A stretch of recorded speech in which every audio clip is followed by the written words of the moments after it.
ಆಚಾರ್ಯರು ಹೇಳ್ತಾರೆ, ಕ್ವಚಿನ್ ಮೋಹಾಯಾಸುರಾಣಾಂ ವ್ಯತ್ಯಾಸ ಪ್ರತಿಲೋಮತ ಉಕ್ತ ಗ್ರಂಥೇಶು ತಸ್ಮಾದ್ಧಿ ನಿರ್ಣಯೋಯಂ ಕೃತೋಧನಾ.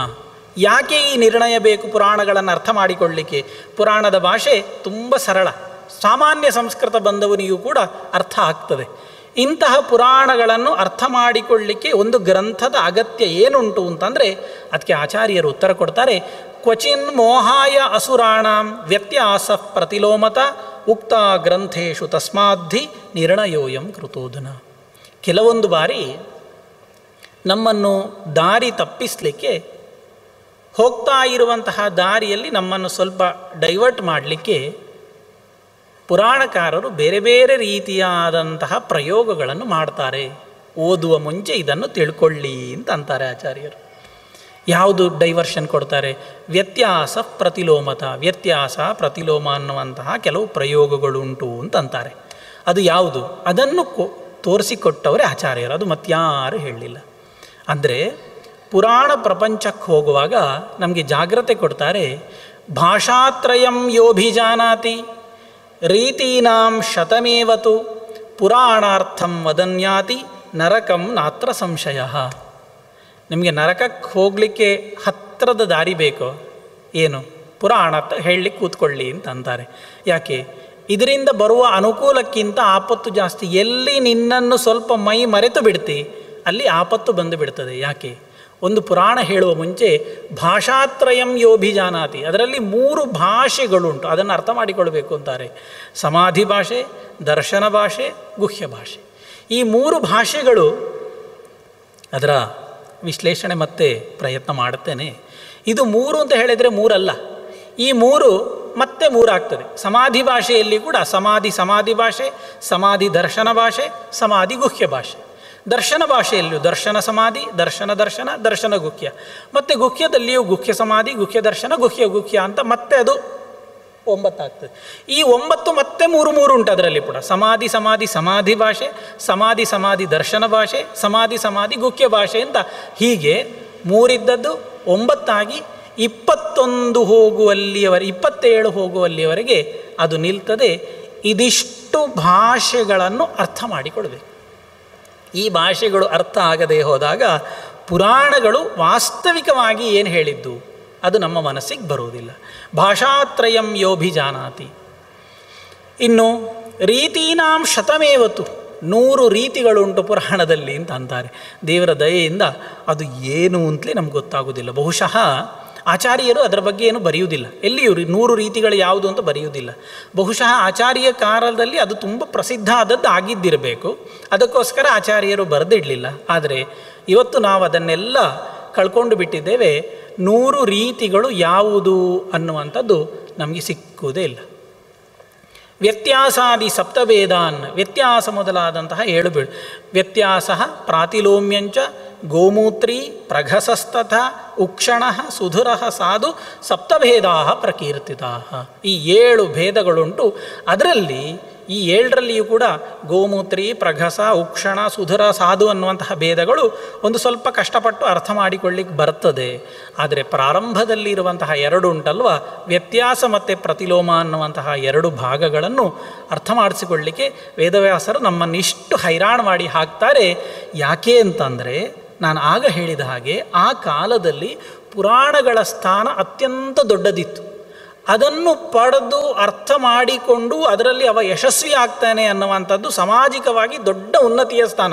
ಇವತ್ತು ನಾವು IAS ಮಾಡಿದವರನ್ನು, IPS ಮಾಡಿದವರನ್ನು ಹೇಗೆ ಗೌರವದಿಂದ ರೆಸ್ಪೆಕ್ಟಾಗಿ ಕಾಣ್ತೇವೆ, ಹಾಗೆ ಪುರಾಣವನ್ನು ಓದಿ ಅರ್ಥ ಮಾಡಿಕೊಂಡು ಅದರಲ್ಲಿ ಅವ ಪರಿಣತನಾಗಿದ್ದಾನೆ, ಪಾರಂಗತನಾಗಿದ್ದಾನೆ ಅಂತಂದರೆ ಅದು ದೊಡ್ಡ ವಿಷಯ. ಅದು ಅಷ್ಟು ಸುಲಭದಲ್ಲಿ ದಕ್ಕಬಾರದು, ಸಿಕ್ಕಬಾರದು ಅನ್ನುವ ಕಾರಣದಿಂದ ಬೇರೆ ಬೇರೆ ಕವಲುಗಳನ್ನು ಅದರಲ್ಲಿ ನಿರ್ಮಾಣ ಮಾಡಿ ಒಂದಷ್ಟು ಗೊಂದಲ ಮೂಡಿಸಲಿಕ್ಕೆ ಪ್ರಯತ್ನ ಮಾಡಿದ್ರು ವೇದವ್ಯಾಸರು. ಅದನ್ನು ನಮಗೆ ಇದಂ ಪ್ರಥಮತಃ ತೋರಿಸಿಕೊಟ್ಟವರು ಮಧ್ವಾಚಾರ್ಯರು. ಇದು ಇಲ್ಲದೆ ಹೋದರೆ, ಆಚಾರ್ಯರ ತಾತ್ಪರ್ಯ ನಿರ್ಣಯದ ಬೆಳಕು ಇಲ್ಲದೆ ಹೋಯಿತು ಅಂತಾದರೆ ಈ ಯಾವುದೇ ಭಾಗಗಳು ನಮಗೆ ಅರ್ಥ ಆಗದೆ ಹೋಗ್ತಿತ್ತು. ಅವರು ಮುಂದೆ ಬರೀತಾರೆ, ಈ ಯಾಕೋಸ್ಕರ ಈ ಗ್ರಂಥವನ್ನು ನಾನು ನಿರ್ಮಾಣ ಮಾಡಿದ್ದೆ, ಪುರಾಣಗಳಿಗೆ ಅರ್ಥ ಮಾಡಿಕೊಳ್ಬೇಕು ಅಂತಾದರೆ ಅದರ ಹಿಂದಿರುವಂತಹ ಪರಿಶ್ರಮ ಏನು ಅನ್ನೋದ ಬಗ್ಗೆ ಆಚಾರ್ಯರು ಹೇಳ್ತಾರೆ.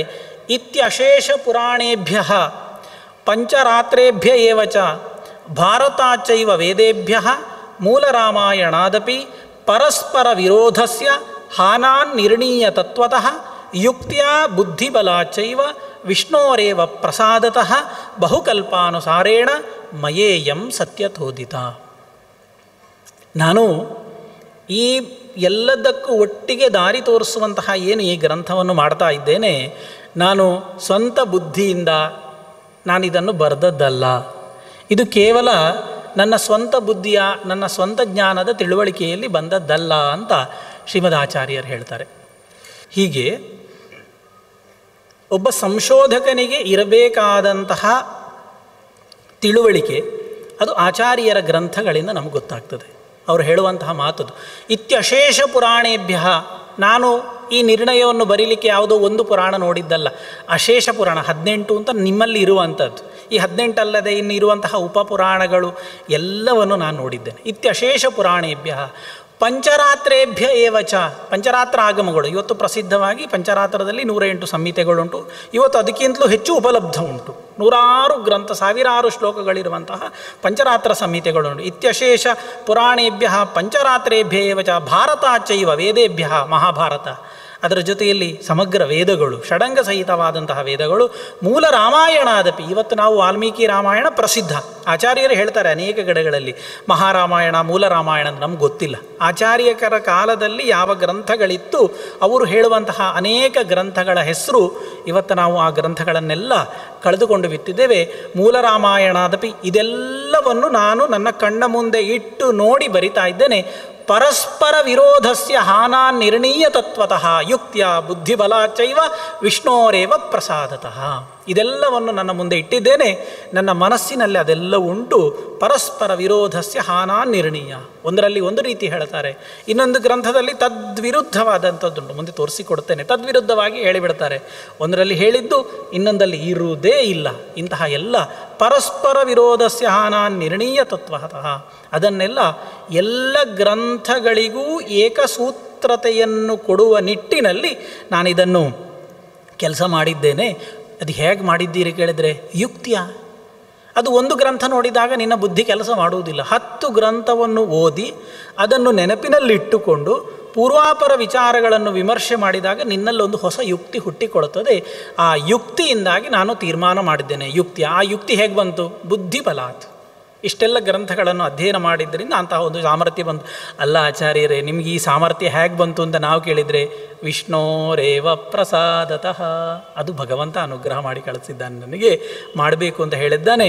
ಅದನ್ನು ನಾನು ಇಟ್ಟುಕೊಂಡು ಬಹುಶಾಸ್ತ್ರಾನುಸಾರೇಣ ಮಯೇಯಂ ಸತ್ಯತೋದಿತ, ಅನೇಕ ಶಾಸ್ತ್ರಗಳಿಗೆ ಅನುಸಾರವಾಗಿ ನಾನು ಇದನ್ನೆಲ್ಲ ಮಾಡಿದ್ದೇನೆ ಅಂತ ಶ್ರೀಮದ್ ಆಚಾರ್ಯರು ನಮಗೆ ಈ ಪುರಾಣ ಮಾರ್ಗದಲ್ಲಿ ಸಾಗಲಿಕ್ಕೆ ಬೇಕಾದಂತಹ ಒಂದು ಗಟ್ಟಿ ಮಾರ್ಗದರ್ಶನವನ್ನು ಹಾಕಿಕೊಟ್ಟಿದ್ದಾರೆ.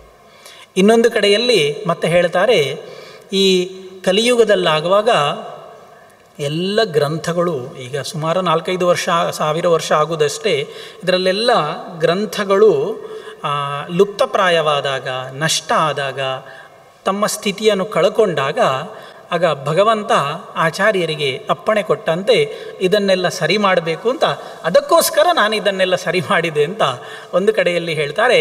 ಕಲಾವೇವಂ ವ್ಯಾಕುಲಿತೆ ನಿರ್ಣಯಾಯ ಪ್ರಚೋದಿತ ಹರಿಣ ನಿರ್ಣಯಾನ್ ವಚ್ಮಿ ವಿಜಾನಂ ತತ್ಪ್ರಸಾದತ, ಹರಿಣ ನಿರ್ಣಯಾನ್ ವಚ್ಮಿ ವಿಜಾನಂ ತತ್ಪ್ರಸಾದತ. ಕಲಾವೇವಂ ವ್ಯಾಕುಲಿತೆ, ಕಲಿಯುಗದಲ್ಲಿ ಹೀಗೆ ಗ್ರಂಥಗಳಲ್ಲಿ ಗೊಂದಲಗಳು, ಸಂದೇಹಗಳೆಲ್ಲ ಬಂದಾಗ ನನಗೆ ಅವ ಅಪ್ಪಣೆ ಕೊಟ್ಟಿದ್ದಾನೆ ಮಾಡಬೇಕು ಅಂತ, ಅದಕ್ಕೋಸ್ಕರ ನಾನು ಮಾಡ್ತಾ ಇದ್ದೇನೆ. ಅದು ನಮಗೆ ಅರ್ಥ ಆಗೋದಿಲ್ಲ ಆಚಾರ್ಯರ ಭಾಷೆ.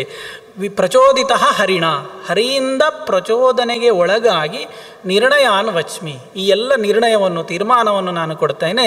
ವಿಜಾನನ್ ತತ್ಪ್ರಸಾದತಃ, ಇದೆಲ್ಲ ನನಗೆ ಸಿದ್ಧಿಸಿದ್ದು ಹೇಗೆ ಅಂತಂದರೆ ಅವನ ಅನುಗ್ರಹದಿಂದ ಅಂತ ಅತ್ಯಂತ ಭಕ್ತಿಯಿಂದ ಆ ವಿಷ್ಣುವಿನ ಅನುಗ್ರಹದ ರಕ್ಷೆಯನ್ನು ಮತ್ತೆ ಮತ್ತೆ ನೆನಪಿಸಿಕೊಳ್ತಾ ಆಚಾರ್ಯರು ಬರೀತಾರೆ. ಹಾಗೆ ಅಂತ ಅವ ನನಗೆ ಈ ಚೋದನೆ ಕೊಟ್ಟ ಅಂತ ಕಣ್ಮುಚ್ಚಿ ಬರೆದದ್ದು ಅಲ್ಲ. ಶಾಸ್ತ್ರಾಂತರಾಣಿ ಸಂಜಾನನ್ ವೇದಾಂಶ್ಚಾಸ್ಯ ಪ್ರಸಾದತಃ ದೃಷ್ಟ್ವಾ ತಥಾ ಗ್ರಂಥ ದೇಶೇ ದೇಶೇ ತಥಾ ಗ್ರಂಥಾನ್ ದೃಷ್ಟ್ವಾ ಚೈವ ಪೃಥಗ್ವಿದಾನ್ ಯಥಾ ಸ ಭಗವಾನ್ ವ್ಯಾಸಃ ಸಾಕ್ಷಾನ್ನಾರಾಯಣಃ ಪ್ರಭುಃ ಜಗಾದ ಭಾರತಾದ್ಯೇಷು ತಥಾ ವಕ್ಷ್ಯೇ ತದೀಕ್ಷಯ. ಅವು ನನಗೆ ಬುದ್ಧಿ ಕೊಟ್ಟ ಅಂತಂದರೆ ನಾನು ಕಣ್ಣು ಮುಚ್ಚಿ ಕೂತು ಬರೆದದ್ದಲ್ಲ. ದೇಶೇ ದೇಶೇ ತಥಾ ಗ್ರಂಥಾನ್ ದೃಷ್ಟ್ವಾ ಚೈವ ಪೃಥಗ್ವಿದಾನ್. ಅದು ಕಾಶ್ಮೀರದಿಂದ ಹಿಡಿದು ಕನ್ಯಾಕುಮಾರಿಯವರೆಗೆ ಆಸೇತು ಹಿಮಾಚಲ ಅಂತ ಸಂಚರಿಸಿ ಗ್ರಂಥಗಳನ್ನು ಸಂಗ್ರಹಿಸಿ ಅದನ್ನೆಲ್ಲ ಪ್ರತ್ಯೇಕವಾಗಿ ನಾನು ಅಧ್ಯಯನ ಮಾಡಿ ಇದನ್ನು ಬರಿತಾ ಇದ್ದೇನೆ ಅಂತ ಆಚಾರ್ಯರು ಹೇಳ್ತಾರೆ.